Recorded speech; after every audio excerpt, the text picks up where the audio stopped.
Amen. Like Jehovah, like Jehovah.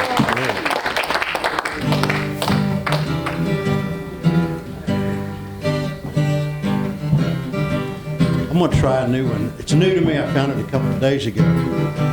And it's so cool. Our God is able.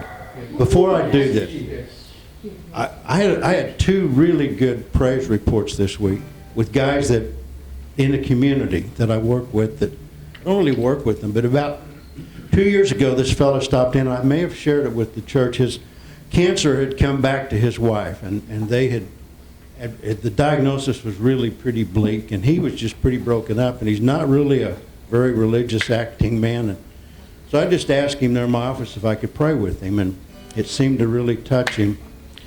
And she's been battling that now for the last almost 2 years.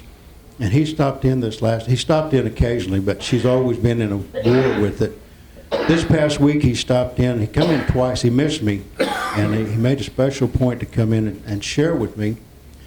He said they'd sent her down to Skyline. It looked pretty serious, and they had determined, they thought she had throat cancer, but through MRIs and all, they determined it was just scar tissue, but they found a big spot on her lungs, and it was very alarming. So they did another MRI there and scheduled her for a biopsy.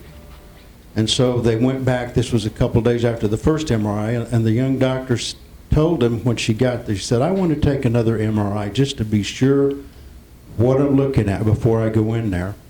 And she told him to go up to the cafeteria and wait. It'd be a couple of hours. And he said in about 30 minutes, the announcer on this PA system asked for him to return to the doctor's office. And he said he just fell. He knew that was not good news.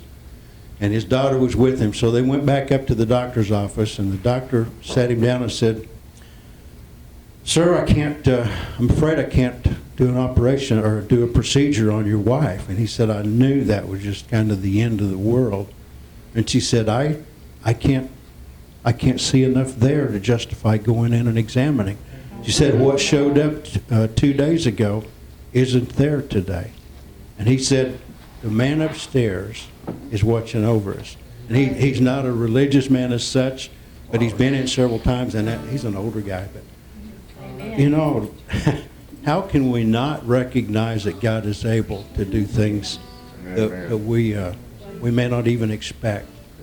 They had expected a bad report for her for the last 2 years, and when she went in, he sent her home and said, or the doctor did, as a young lady doctor, said, whatever happened is bigger than me. What she told him, and they sent her home.